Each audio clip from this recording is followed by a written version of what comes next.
मुझे लगता है कि देखिए, मैंने तो बताया ही आपको, 24 ऐसी सीटें हैं जिनको चिन्हित कर ली गई हैं। इन सीटों की लिस्ट को एक दूसरे के साथ शेयर भी किया गया है।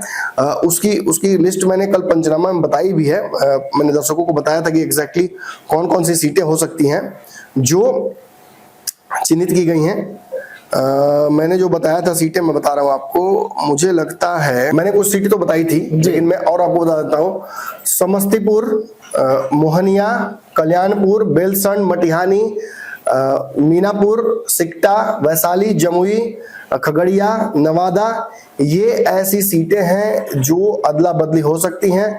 इसके अलावा हिल्सा, बरबीघा, भोरे, परबत्ता, गोविंदगंज, रोसड़ा, सासाराम, चेनारी, ये वो सीटें हैं जिनकी भी अदला बदली हो सकती है। नवादा, खगड़िया, जमुई, वैशाली, मैंने मीनापुर बताया ही, मटिहानी बताया ही, बेलसंड बताया ही, कल्याणपुर, मोहनिया, समस्तीपुर, ये वो सीटें हैं जो चिराग, इसमें कई सीटें चिराग पासवान को भी चाहिए, तो भाजपा जदयू से लेने की कोशिश कर रही है।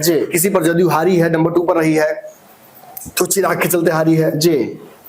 कोई सीट जदयू जीती हुई है, वो एक्सचेंज करना चाह रही है। बीजेपी इसके बदले कुछ अपनी जीती हुई सीटें भी भाजपा को देगी, जदयू को देगी। मैंने बेसिकली बताया था कल कि मगध रेंज में कई सीटें हैं, जहानाबाद रेंज में कई ऐसी सीटें हैं जो अब जदयू लड़ती रही है पुराने तौर पर, लेकिन अब जदयू लड़ना नहीं चाहती है।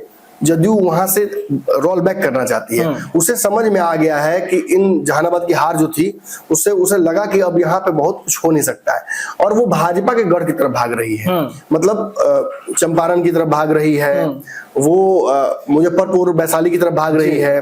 तो इन जगहों पर इंटरचेंज ऑफ सीट्स करने के लिए बीजेपी को कुर्बानी देनी पड़ेगी और जदयू को भी कुर्बानी देनी पड़ेगी, और चिराग पासवान तभी एडजस्ट हो पाएंगे।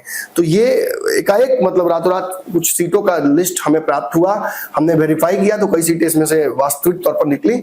और मुझे लगता है कि इससे एक बात, जो दर्शकों को बताने का मकसद क्या था, इससे एक बात तो कंफर्म हो जाता है दर्शकों कि सीट बंटवारे को लेकर अब खुले दिल से बातचीत होने लगी है, और इसको लेकर एक रास्ता निकलता हुआ अब नजर आने लगा है।